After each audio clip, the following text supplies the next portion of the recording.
దేవుని నామానికి మహిమ కలుగును గాక. క్రీస్తు సువార్త ఉజ్జీవ సభలు చివరి దినంలోకి ప్రభు మనల్ని ప్రవేశపెట్టాడు. మరి ఉదయకాల ఆరాధనలోనికి ప్రభు మనల్ని ప్రవేశపెట్టినందుకు మనం దేవునికి కృతజ్ఞతాస్తుతులు చెల్లించుకుందాం. మరి నన్ను ఆహ్వానించినటువంటి పాస్టర్ గారికి వందనాలు చెప్పుకుంటున్నాను, పార్శ్వమ్మ గారికి వందనాలు చెప్పుకుంటున్నాను, సంఘస్థులకి వందనాలు చెప్పుకుంటున్నాను. దేవుని వర్తమానంలోనికి వెళ్దాం. సామెతలు 4వ అధ్యాయము 23వ వచనం. సామెతలు 4:23. మరి తీసిన వారు బిగ్గరగా చదవండి.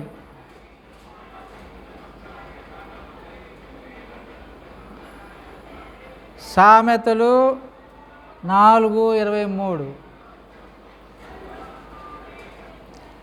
కీర్తనల తర్వాత ఉంటుంది సామెతలు. నీ హృదయములో నుండి జీవధారలు బయలుదేరును, కాబట్టి అన్నిటికంటే ముఖ్యముగా నీ హృదయమును భద్రముగా కాపాడుకొనము. దేవుని నామస్తోత్రం, హల్లెలూయా. నీ హృదయములోంచి ఏమి బయలుదేరుతాయి అంట? జీవధారలు బయలుదేరుతాయి, జీవపు మాటలు బయలుదేరుతాయి, జీవము బయలుదేరుతుంది. కాబట్టి మనము జాగ్రత్తగా ఉండాలి, హృదయాన్ని భద్రంగా కాపాడుకోవాలి. భద్రంగా కాపాడుకోకపోతే జీవధారలకు బదులుగా మరి మరణం అనేది బయలుదేరుతుంది. ఎందుకంటే హృదయంలో నుంచి ఆలోచనలు పుడతాయి. ఆలోచనలు కార్యరూపం దాల్చినాయి అంటే అవి మంచి ఆలోచనలు అయితే మంచి కార్యాలు జరుగుతాయి, చెడు ఆలోచనలు అయితే చెడు కార్యాలు జరుగుతాయి. ఇతరులకు మేలు చేసి ఆలోచనలు అయితే మంచి కార్యాలు జరుగుతాయి, ఇతరులకు కీడు చేసే ఆలోచనలు అయితే వారికి హాని మనము తలపెట్టవచ్చు. కాబట్టి హానికరమైనటువంటి కార్యాలు జరగవచ్చు. అందుకనే దేవుని వాక్యము స్పష్టంగా చెప్తుంది ఏమనంటే, నీ హృదయాన్ని భద్రంగా కాపాడుకో. హృదయం అనేది ముఖ్యమైనటువంటి అవయవమని పరిశుద్ధ గ్రంథము సెలవిస్తుంది. ఎందుకంటే హృదయంలోంచే అన్నీ పుడతాయి. మరి భద్రంగా ఎందుకు కాపాడుకోవాలంటే ఇది పాపలోకం, పాపంతో నిండి ఉన్న లోకం. మరి ఎక్కడికి వెళ్ళినా పాపము ఏలుబడి చేస్తుంది. దేవుని వాక్యం ఏమైనా సెలవిస్తుందంటే నీతిమంతుడు లేడు, ఒక్కడు లేడు అని సెలవిస్తుంది. మరి దేవుని వాక్యం ఏమైనా సెలవిస్తుందంటే బాల్యము నుండి హృదయము చెడ్డది, దానిలోని ఊహ అంతా కూడా చెడ్డది, దాని తలంపులన్నీ చెడ్డవి అని దేవుని వాక్యం సెలవిస్తుంది. మరి ఇర్మియా 17:9 మనం ఏం చూస్తామంటే హృదయము అన్నిటికంటే మోసకరమైనది, అది ఘోరమైన వ్యాధి గలది, దాని గ్రహింపగలవాడు ఎవడు? మరి హృదయాన్ని భద్రంగా కాపాడుకోవడానికి ముందుగా హృదయాన్ని మనం శుద్ధి చేసుకోవాలి. ఎందుకంటే హృదయ శుద్ధి గలవారు ధన్యులు, వారు దేవుని చూచెదరు. హృదయంలో శుద్ధి ఉంటే ఎవరు కనిపిస్తారమ్మా? హృదయంలో శుద్ధి ఉంటే ఎవరు కనిపిస్తారు? దేవుడు కనిపిస్తాడు. హృదయంలో శుద్ధి లేకపోతే ఏం కనిపిస్తాయి? దెయ్యాలు కనిపిస్తాయి. అందుకనే చాలామంది ఏం చెప్తారు, పాస్టర్ గారు నాకు పీడ కలలు వస్తున్నాయి, రాత్రిపూట దెయ్యాలు కనిపిస్తున్నాయి అని చెప్పేవారు ఉంటారు. ఎందుకని దెయ్యాలు కనిపిస్తున్నాయి అంటే హృదయంలో ఏం లేదు, శుద్ధి లేదు. మరి పాపలోకంలో, పాపంతో నిండి ఉన్న లోకంలో చెడు తలంపులు హృదయంలోకి వచ్చేస్తున్నాయి, చెడు ఆలోచనలు హృదయంలోకి వచ్చేస్తున్నాయి, సినిమా పాటలు చెవుల్లో పడి హృదయంలోకి వచ్చేస్తున్నాయి. ఆ సినిమాలన్నీ కూడా మంచిని బోధించవు. సినిమాల్లో వాళ్ళు కట్టుకునే బట్టలు కానీ, వాళ్ళ చిందులు, వాళ్ళ గంతులు, మరి వాళ్ళు చేసే చేష్టలు, వారి వేషాలు, ఆ హీరో అనేవాడు, హీరోయిన్ అనే ఆమె సరిగా బట్టలు కట్టుకోదు, మళ్ళీ ఎవరితోనో డ్యాన్స్ వేస్తుంది, కాసేపు తండ్రి అని పిలుస్తుంది, తర్వాత మళ్ళీ భర్త అని పిలుస్తుంది. కాబట్టి ఎవరితో ఆమె నటిస్తే అది పాత్రను బట్టి మరి ఆ మనిషిని ఆమె పిలుస్తుంది, ఆ హీరోని పిలుస్తుంది. అంటే ఒక పద్ధతి లేదు, ఒక వరస లేదు, ఒక నీతి లేదు, ఒక సిగ్గు లేదు, ఒక మానం లేదు సినిమాల్లో. కాబట్టి అటువంటి సినిమాలు చూసే వాళ్ళ ఆలోచనలు మంచి ఆలోచనలు వస్తాయా, చెడు ఆలోచనలు వస్తాయా? చెడు ఆలోచనలు వస్తాయి. అబ్బా నేను కూడా, మరి ఆడపిల్లలు అయితే ఏమనుకుంటారు, నేను కూడా హీరోతో డ్యాన్స్ అయితే బాగుంటుంది అని అనుకుంటుంది, నేను కూడా హీరోతో బాగా గంతులు అయితే బాగుంటుంది అని హీరోయిన్ అనుకుంటుంది, ఆడపిల్లలు అనుకుంటారు. అదే మగపిల్లలు అయితే ఏమనుకుంటారు, అబ్బా ఆ హీరోయిన్కి అసలు బట్టలే సరిగా లేవు, నేను కూడా ఆమెతో డ్యాన్స్ అయితే ఎంత బాగుంటుందో కదా అని వాడు అనుకుంటాడు, అబ్బాయిలు అనుకుంటారు. అంటే అంతా చెడిగే. ఆ హృదయంలోకి పోయి ఇంకేం చేస్తారంటే వాడు, చిన్నపిల్లలు కూడా సినిమాలు చూస్తున్నారు ఈ మధ్య. స్కూల్లోకి వెళ్ళిన తర్వాత ఏం చేస్తున్నారు, ఒక కాగితం తీసుకొని ఐ లవ్ యూ అని రాసి ఈ అమ్మాయి మీద వేస్తాడు. ఏం చేస్తుండు, ఐ లవ్ యూ అని అమ్మాయి మీద చేస్తుండు. అమ్మాయి ఏమో కంప్లైంట్ ఇస్తుంది, టీచర్ కంప్లైంట్. టీచర్ ఏం చేస్తుంది, ఏరా నీకు లవ్ కావాలరా ఇదా అని ఈప్ మీద పెట్టి అని బెత్తంతో బాధ వదిలిపెట్టావు. వాళ్ళ అమ్మోళ్ళకి చెప్తున్నా, ఏరా నువ్వు చదువుకోవడానికి వెళ్తున్నావా, ప్రేమించడానికి వెళ్తున్నావా, లవ్ చేయడానికి వెళ్తున్నావా, చదువుకోవడానికి వెళ్తున్నావా అని అమ్మోళ్ళు తిడతారు, నాన్న తిడతాడు. అబ్బో అన్నీ తిట్లే. ఎందుకు వచ్చిన కూడా అంటే సినిమా, పెద్దోళ్ళు సినిమా చూస్తుంటే పిల్లలు కూడా సినిమా చూసి, పెద్దోళ్ళు సినిమా చూస్తుంటే వాళ్ళలో పిల్లల్ని పెట్టుకొని సినిమా చూస్తే వాడు ఊరుకుంటాడా, స్కూల్కి పోయి వాడి ప్రతాపాన్ని చూపిస్తాడు. కాబట్టి లోకమంతా కూడా పాపంతో నిండిపోయింది, లోకమంతా కూడా చెడుతో నిండిపోయింది. అందువలన దేవుని వాక్యము, సినిమాలు అప్పుడు లేవు ఆ కాలంలో, అయినా కానీ దేవుడిచ్చిన జ్ఞానంతో వాళ్ళు రాశారు. సొలొమోను మహారాజు చాలా జ్ఞానవంతుడు. ఆయనకు ఆ జ్ఞానం ఎవరిచ్చారు, దేవుడిచ్చాడు. దేవుడు ప్రత్యక్షమై ఏం కావాలి నీకు అని అడిగితే, దేవా నాకు జ్ఞానం ఇవ్వయ్యా, డబ్బు ఈరోజు ఉంటుంది రేపు పోద్ది, బంగారం ఈరోజు ఉంటుంది రేపు దొంగడు ఎత్తుకెళ్ళా అంటే పోద్ది, నాకు ఈ డబ్బు వద్దు, బంగారం వద్దు, నాకు జ్ఞానం కావాలి అంటే దేవుడు ఏమన్నా అంటే సరే జ్ఞానం ఇస్తా అన్నా.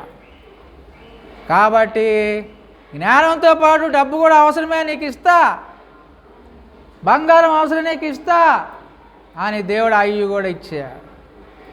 కాబట్టి ఆ జ్ఞానం ఉపయోగించి ఏమని రాస్తున్నాడంటే, నీ హృదయాన్ని భద్రంగా కాపాడుకో. ఎప్పటి నుంచి కాపాడుకోవాలి భద్రంగా, చిన్నప్పటి నుంచి కాపాడుకోవాలి. లేకపోతే ఏమంటుంది, కట్టి దెబ్బలు పడతాయి, కర్ర దెబ్బలు పడతాయి. స్కూల్లో అందరూ అబ్బో వీడు పెద్ద హీరోరా, లవ్ లెటర్లు రాస్తున్నాడు పెద్ద హీరో వీడు, ప్రేమలేఖలు రాస్తున్నాడు పెద్ద హీరో అని చెడ్డ పేరు వస్తారు. వాడు సరిగా చదువుకోలేడు, వాడికి సరైన ఉద్యోగం రాదు, ఇక చూడు వాడి కష్టాలు. కాబట్టి చిన్నప్పటి నుంచే హృదయాన్ని భద్రం చేసుకోవాలి. సినిమా పాటలు నేర్చుకోకూడదు, సినిమా పాటలకి ఇట్ట పెట్టేసుకోవాలి. లేకపోతే హృదయంలోకి పోయి నోటి ద్వారా వస్తాయి. ఒరెవరెవరు వీడు సినిమా పాటలు భలే పాడుతుండరా, ఎక్కడ నేర్చుకున్నావరా అంటే స్పీకర్లు వస్తూ ఉంటాయి కదా నేర్చుకున్నా. దానివల్ల ఉపయోగం ఉందా? లేదు. కాబట్టి మనం సినిమా పాటలు వినకూడదు, చెడు మాటలు వినకూడదు. ఎవరికైనా కొట్లాట వస్తే ఏం చేస్తారు, అబ్బో ఏం బూతులు ఆడుకుంటారో నాయనో, అసలు అవి వినలేము, పచ్చి బూతులు ఆడుకుంటూ ఉంటారు. రోడ్డు మీద అని లేదు, ఎక్కడని లేదు, బూతులే బూతులు. ఎవడైనా సరే నోరు తెరిస్తే వాడు బూతు మాటే, వాడితో పాటు వాళ్ళ అమ్మను కూడా తిరుగుతూ ఉంటాడు. కాబట్టి వాడు ఎవడైనా సరే, రైతు అయినా బూతులే తిడతాడు, కండక్టర్ అయినా బూతులే తిడతాడు, ఆటో వాడు కోపం వస్తే వాడు కూడా బూతులే తిడతాడు.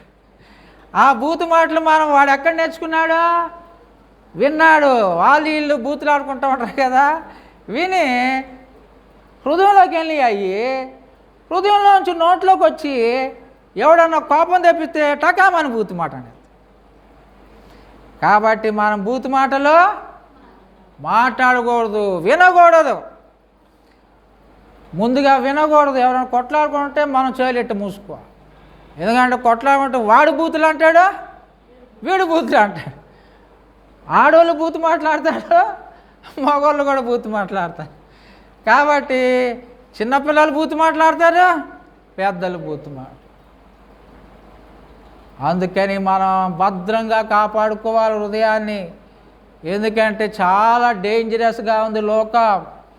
మరి ఇంకా సినిమాలు చూసేటప్పుడు వాళ్ళు ఆ హీరో హీరోయిన్లు చేసే పనులు మనం కూడా చేయాలనుకొని వాడు వెళ్ళి అమ్మాయి జడలాగిండి అనుకో, అప్పుడు అమ్మాయి ఊరుకుంటుందా? ఇప్పుడు సినిమాలో వాడు జడలాగుతాడు, మనం కూడా ఏం చేస్తాం, మనం గుంజుతాం. ఎట్టా గుంజగానే ఏమవుద్ది, చెంప చెల్లి అనిపిస్తుంది. కాబట్టి దేవుని వాక్యం ఎప్పుడో చెప్పింది, కొన్ని వేల సంవత్సరాల క్రితమే, జాగ్రత్తగా ఉండండి, జాగ్రత్తగా ఉండండి, నీ హృదయాన్ని భద్రంగా కాపాడుకో, లేకపోతే చెంప దెబ్బలు తగులుతాయి, చెప్పు దెబ్బలు తగులుతాయి. ఏరా నా జడ గుంజుతావా అని అమ్మాయి అంట. వాళ్ళ అన్నకి చెప్పుతుంది. అన్న ఏం చేస్తాడు, మా చెల్లి జడ గుంజుతావరా నువ్వు, చెప్పుతో కొడతాను రా అంట. అయ్యా చూడు. కాబట్టి ఈ లోకం చాలా డేంజరస్గా ఉంది. బైబిల్ చదువుకొని వాక్య ప్రకారం మనం నడుచుకోవాలి, హృదయాన్ని శుద్ధి చేసుకోవాలి. ఆల్రెడీ హృదయం అంతా ఖరాబ్ అయిపోయింది, హృదయం అంతా మరి చెడుగుంది. కాబట్టి ఆ శుద్ధి చేసేది ఎవరంటే, మన హృదయాన్ని శుద్ధి చేసేది ఎవరు? దేవుడి పేరేంది? యేసయ్య. దేవుని నామమున హల్లెలూయా. యేసయ్య ఎవరన్నా అంటే మన హృదయపు తలుపు దగ్గర ఇట్లా కొడతా ఉన్నాడంట, ఎవరు లోపల అని. ఇదిగో నేను తలుపు వద్ద నిలుచుండి తట్టుచున్నాను, ఎవరైనా నా స్వరము విని తలుపు తీసిన యెడల నేను అతనిలోనికి వచ్చేదను, నేను అతను భోజనం చేస్తాం ఇద్దరం అని యేసయ్య చెప్తున్నాడు. యేసయ్య తలుపు కొడతా ఉన్నా అంట, అరే బిడ్డ నీ హృదయంలోకి నేను వస్తా, నీ హృదయం చాలా చెడ్డది, ఘోరమైన వ్యాధి గలది, నీ తలంపులు చాలా చెడ్డయి, మరి నన్ను లోపలికి రాని. లోపలికి వస్తే ఏం చేస్తాడు యేసయ్య? శుద్ధి చేస్తాడు, శుభ్రం చేస్తాడు. మనం అడగాలి ముందుగానే, యేసయ్య నా హృదయం చాలా ఘోరంగా ఉంది, నా కొరకు మీరు రక్తం చిందించారు కదా, ప్రశస్త రక్తం. మీ పరిశుద్ధ రక్తంతో నా హృదయాన్ని కడగండి యేసయ్యా, శుభ్రంగా కడగండి యేసయ్యా అని అంటే యేసయ్యే శుభ్రంగా కడుగు. మనం ఆయన రక్తంతో కడుక్కున్న తర్వాత యేసయ్య మన హృదయంలోకి వచ్చేస్తాడు. హల్లెలూయా.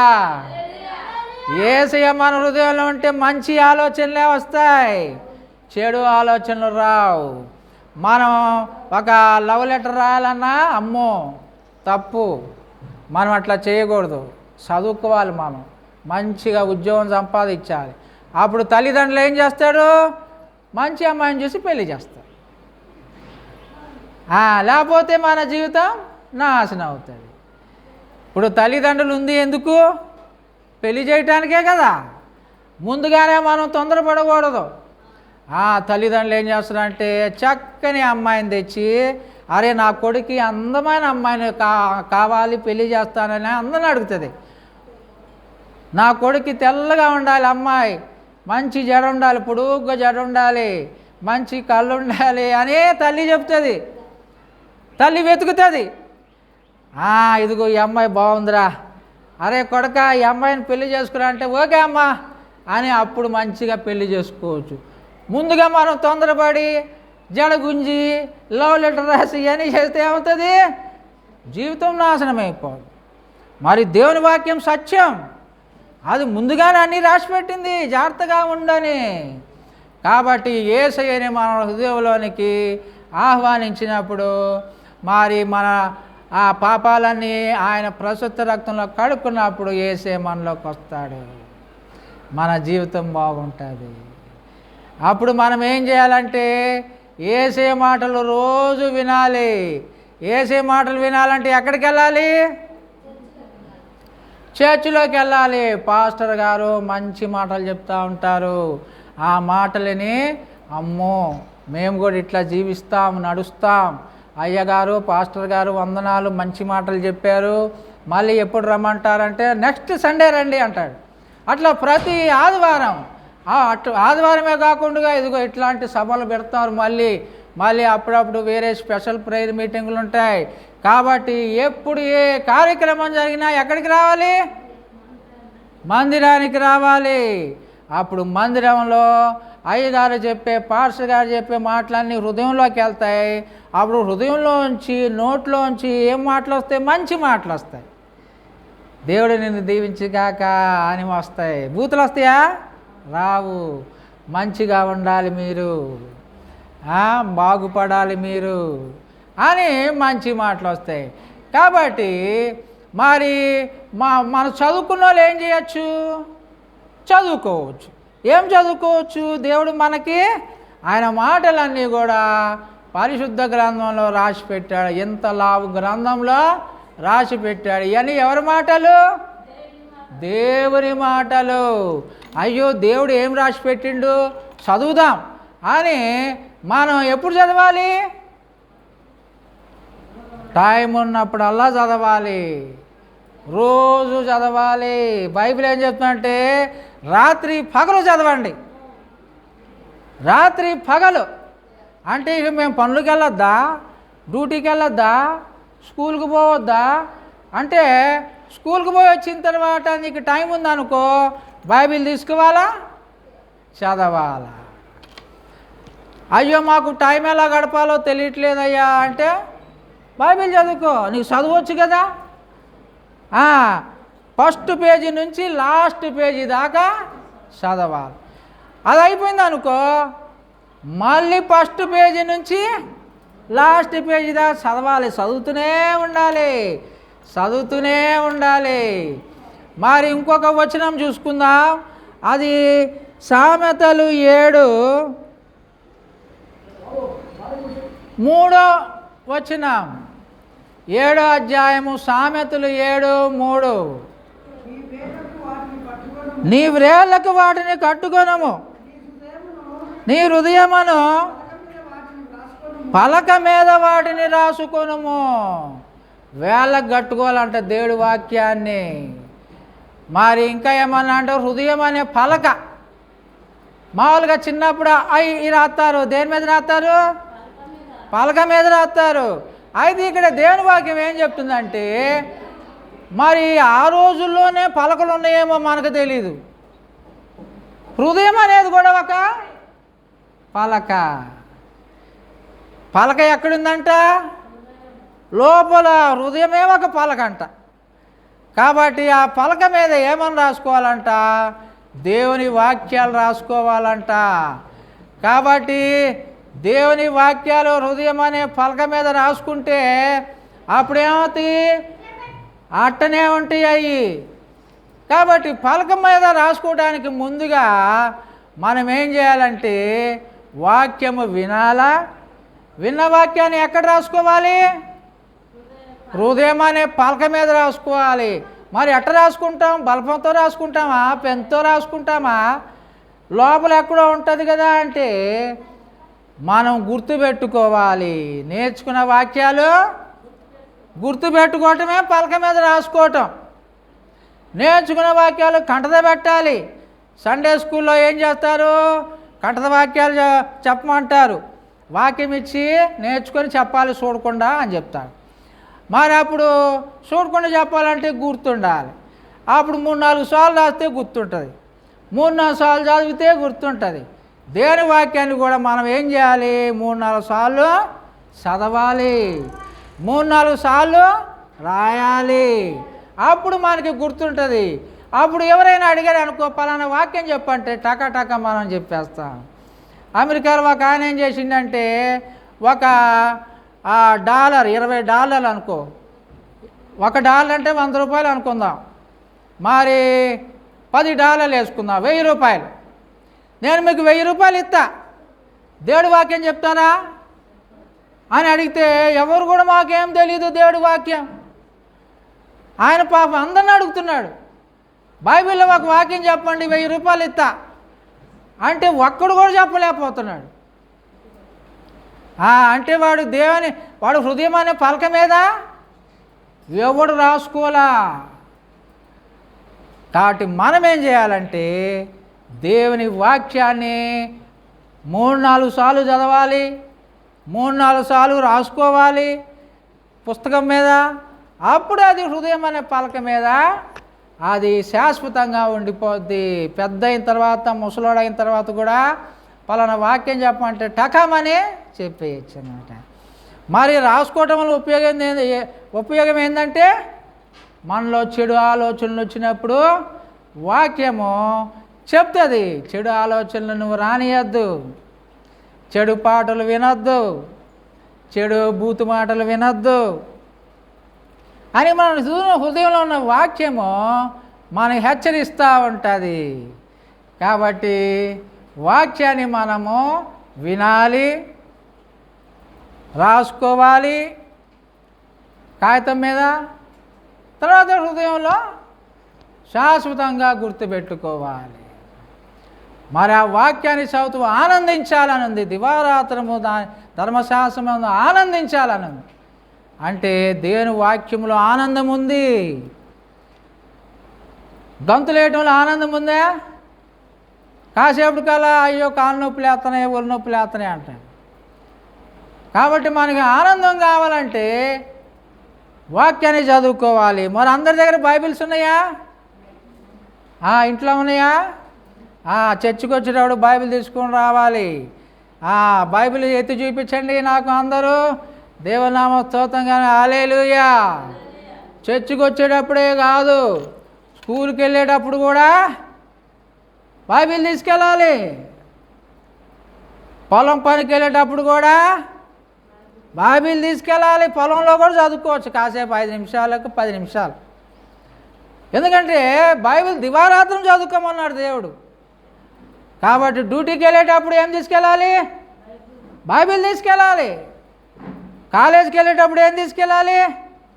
బైబిల్ తీసుకెళ్ళాలి. ఎక్కడికి వెళ్ళినా బైబిల్ ఉండాలి. నేను పాస్టర్నా? ఎక్కడికి పడితే ఆడికి బైబిల్ తీసుకుపోవటాన్ని అన్న పాస్టర్ గారినా? పాస్టర్ గారు ఇక్కడ దేవుని వాక్యం ఏం చెప్తుంది? పాస్టర్లే దేవుని బైబిల్ తీసుకెళ్ళాలని ఉందా? అందరూ కూడా దివారాత్రము ధ్యానించాలి, చదవాలి. చదివిన తర్వాత ఏం చేయాలి? ధ్యానించాలి. దేవుడు లోకమును ఎంతో ప్రేమించును అనే వాక్యం ఉందనుకోండి. దేవుడు ఏం ప్రేమించిండురా? లోకాన్ని ప్రేమించిండా? ఆహా, లోకం అంటే ఎవరు? ఇదే కదా లోకం. లోకంలో ఎవరిని ప్రేమించాడు? మనమే కదా లోకంలో ఉంది. అంటే అందరినీ ప్రేమించామాట. ఎంత మంచి దేవుడు. మరి నన్ను కూడా ప్రేమించాడా అంటే, లోకంలో నువ్వు కూడా ఉన్నావు కదా, నిన్ను కూడా ప్రేమించాడు. నన్ను ప్రేమించిన లోకంలో అందరినీ ప్రేమించాడు. అబ్బాయి ఎంత మంచి దేవుడు. కొంతమంది ఏం చేస్తారంటే, కాలేజీ అబ్బాయిలు ఏం చేస్తారంటే, నన్ను ప్రేమించు నన్ను ప్రేమించు అని ఎంట పడతా ఉంటారు. అమ్మాయి ఏమంటుంది, పోరా అంటది. అప్పుడు ఏం చేస్తాడు వాడు? ఏదో హాని చేసుకుంటాడు. హాని చేసుకోవాల్సిన అవసరం ఉందా? మనల్ని ప్రేమించే దేవుడు ఉన్నాడు, మన కోసం ప్రాణం పెట్టిండు. యేసయ్యా నన్ను ప్రేమించే దేవుడిని ఉండగా ఇంకా నాకు వేరే వాళ్ళు ఎందుకు? కొంతమంది ఏమనుకుంటారు, నన్ను ఎవరు ప్రేమించట్లేదు అనుకుంటారు. నాది జిడ్డు ముఖం అని ఎవ్వరు ప్రేమించట్లేదు అనుకుంటారు. కానీ ఎవరు ప్రేమిస్తున్నారు? యేసయ్య మనల్ని ప్రేమిస్తున్నాడు. మన కొరకు ప్రాణమే పెట్టిండు. మన కొరకు ప్రాణం పెడతారు ఎవరైనా? హాస్పిటల్లో బ్లడ్ కావాలి అంటే ఎవరైనా అడిగితే ఇస్తారా? మనం హాస్పిటల్లో ఉన్నాం, బ్లడ్ కావాలి, నీ బ్లడ్ ఇవ్వండి అంటే ఎవరైనా ఇస్తారా? అమ్మో, నా బ్లడ్ ఇస్తే నాకు నీరసం వస్తుంది, నేను చచ్చిపోతా, నేను ఇవ్వ. మరి యేసు ఆయన రక్తాన్ని, ప్రశస్త రక్తాన్ని మన కొరకు చిందించిన ఆఖరి రక్తబట్టు. కాబట్టి మనల్ని ప్రేమించేవాడు యేసయ్య. ఇలాంటి వాక్యాలన్నీ కూడా మనం ఏం చేయాలంటే కంటత పెట్టాలి. 4-5 సార్లు చదవాలి. 4-5 సార్లు కాగితం మీద బుక్లో రాసుకోవాలి. అప్పుడు అది వృద్ధాపంలో కూడా, ముసలితనంలో కూడా దేని వాక్యము మనకి గుర్తుంటుంది. నీ వాక్యమే నన్ను బ్రతికించెను. ఒకడెవడో ఆత్మహత్య చేసుకోవడానికి పోతున్నాడంట. అప్పుడు సండే స్కూల్లో నేర్చుకునే వాక్యం గుర్తొచ్చిందంట. ఏం వాక్యం? దేవుడు నిన్ను ప్రేమిస్తున్నాడు. అప్పుడు అయ్యో నేను ఆత్మహత్య చేసుకుని, ఎందుకంటే నన్ను ప్రేమించే దేవుడు ఉన్నాడు, నేను ఎందుకు ఆత్మహత్య చేసుకోవాలి అంటే వాక్యం గుర్తొచ్చింది. ఎక్కడుంది అప్పుడు దాకా వాక్యము? హృదయంలో ఉంది. హృదయం అనే పలక మీద రాసుకొని ఉన్నాడు చిన్నప్పుడు సండే స్కూల్కి. కాబట్టి మరి వాక్యాన్ని మనము రాసుకోవాలి. మరి తర్వాత ఏమవుతుందో చూద్దాం. కీర్తనలో 1వ అధ్యాయము హృదయం మీద రాసుకున్నాము. యేసే మన హృదయంలోకి వచ్చాడు. మరి హృదయం శుద్ధి చేసుకున్నాం, మరి భద్రంగా కాపాడుకుంటున్నాం. అప్పుడు ఏమవుతుంది? 3వ వచనం, కీర్తనలో 1:3, అతడు నీటి కాలువల యోరను నాటబడినదై ఆకు వాడక తన కాలమందు ఫలమిచ్చు చెట్టు వలె నుండును. అతడు చేయనదంతయు సఫలమగును. దేవునామం హల్లెలూయా. దేవుని వాక్యము ఎవరి హృదయంలో ఉంటుందో, దేవుని వాక్యము ఎవరు హృదయం అనే పలక మీద రాసుకుంటారో వాళ్ళు ఏది చేసినా సఫలమేనంట. ఏది చేసినా సక్సెస్. అంటే వాళ్ళు 10th క్లాస్ పరీక్షలు రాశారనుకో, ఎట్లా పాస్ అవుతాడు? 10 out of 10. మరి కాలేజీకి వెళ్ళాడనుకో, వాడు మరి మంచి కోర్సు తీసుకున్నాడు అనుకో, అందులో వాడు కోర్సు చేసిన తర్వాత వాడికి మంచి ఉద్యోగము డెఫినెట్గా వస్తుంది. తర్వాత వాడికి మంచి ఉద్యోగం వచ్చిన తర్వాత ఇల్లు కట్టాలనుకున్నాడు అనుకో, మంచి ఇల్లు కట్టుకుంటాడు. మరి ఇల్లు కట్టిన తర్వాత పెళ్లి చేసుకోవాలనుకున్నాడు అనుకో, మంచి అమ్మాయి దొరుకుతుంది. మంచి అమ్మాయి దొరికిన మంచి అబ్బాయి పుట్టాలన్నాడు అనుకో, మంచి అబ్బాయి పుడతాడు. అంటే వాడు ఏది చేసినా సక్సెస్సే, ఏది చేసినా విజయవంతమే. ఎప్పుడవుతుంది అట్లా? యేసయ్య మన హృదయాన్ని శుద్ధి చేసిన తర్వాత, ఆయన రక్తంతో యేసయ్య మన హృదయంలోకి వచ్చిన తర్వాత, మనం డైలీ వాక్యం చదువుతూ వాక్య ప్రకారం నడుచుకుంటూ వాక్యాన్ని హృదయం అనే పలక మీద రాసుకున్నప్పుడు ఏది చేసినా సక్సెస్సే, ఏది చేసినా థమ్సప్ అనమాట. అంటే ఏసీ వాడు హృదయంలో ఉంటాడు కాబట్టి అన్నీ మంచిగా చేస్తాడు, అన్నీ సక్సెస్. అది నువ్వేం చదువుకోలేదు కదరా, ఫెయిల్ అవ్వలేదా నువ్వు అంటే, లేదురా ఫస్ట్ క్లాస్లో పాస్ అయ్యాను రా. ఎట్లా పాస్ అయ్యావురా? అసలు నువ్వు చదువుకోకుండా ఎప్పుడు బైబిల్ చదువుకుంటూ ఉంటావు కదా, ఎప్పుడు చర్చి అని పోతూ ఉంటావు కదా, ఫస్ట్ క్లాస్ ఎట్ట వచ్చిందిరా అంటే దేవుడు సహాయం చేశాడు. దేవుని అవసరం. హల్లెలూయా. కాబట్టి దేవుడు గొప్ప దేవుడు, యేసయ్య గొప్ప దేవుడు, మనకి సహాయం చేసే దేవుడు. ఆయన కొరకు మనం పని చేసినప్పుడు, ఆయన సేవ చేసినప్పుడు, మిగతా విషయాల్లో మనం ఏం రాణించకపోయినా కానీ దేవుడు మనకి ఫస్ట్ క్లాసులో సక్సెస్ ఇచ్చేవాడుగా ఉంటాడు. దేవుడు మనకి అన్నీ అనుగ్రహించేవాడుగా ఉంటాడు. అరే నీకు సరైన ఉద్యోగమే లేదు కదరా, ఆయన ఇంత డబ్బు ఆడుదురా అంటే, చిన్న ఉద్యోగమైన డబ్బు బాగా దేవుడు సాయం చేసిండురా. ఆహా, అరే ఇల్లు భలే కట్టుకున్నావురా, అరే అన్నీ భలే ఉన్నాయిరా, మంచి కారు కొనుక్కున్నావురా, మంచి కారు మాకే లేదురా, మేము ఇంత డబ్బులు సంపాదిస్తున్నా.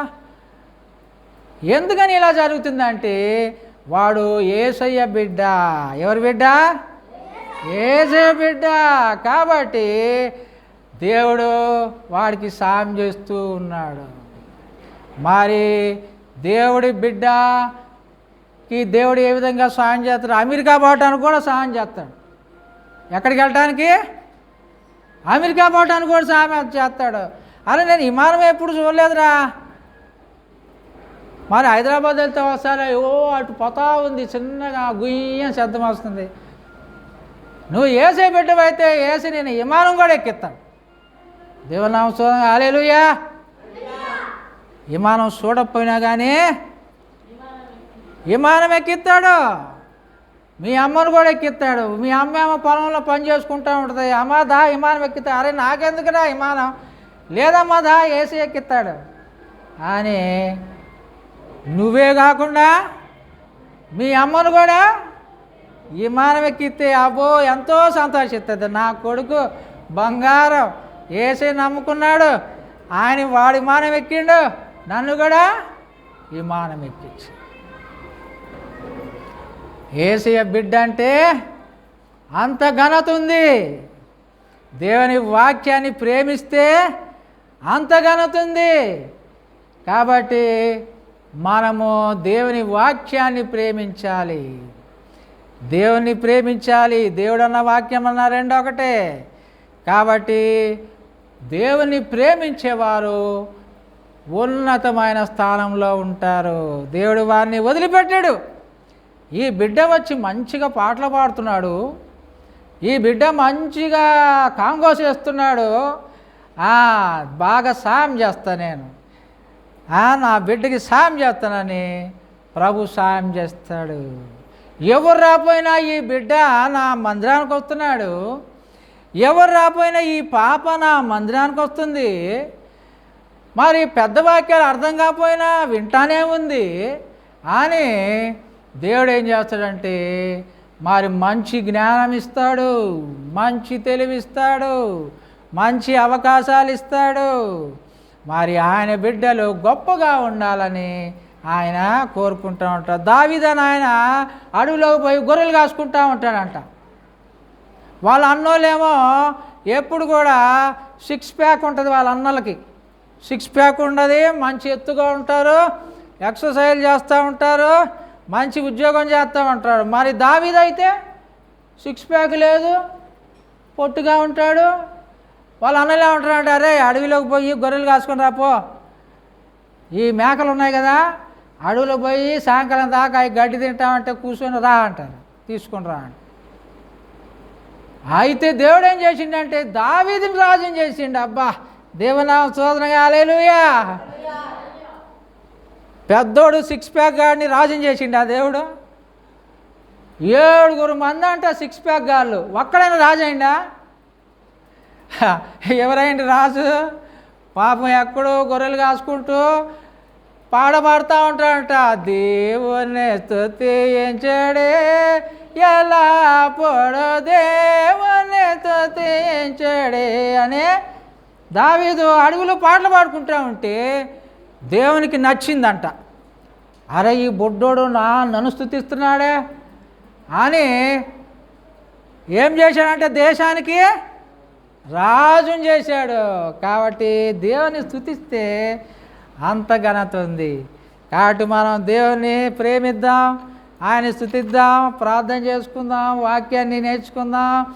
మరి అన్నీ చేసి దేవుని యొక్క అనుగ్రహాన్ని పొంది ఆశీర్వదింపడతాం. దేవుడి వాక్యాన్ని దీవించుగాక, ఈ వాక్యాన్ని నీరు కట్టి ఫలించుగాక. ఆమేన్.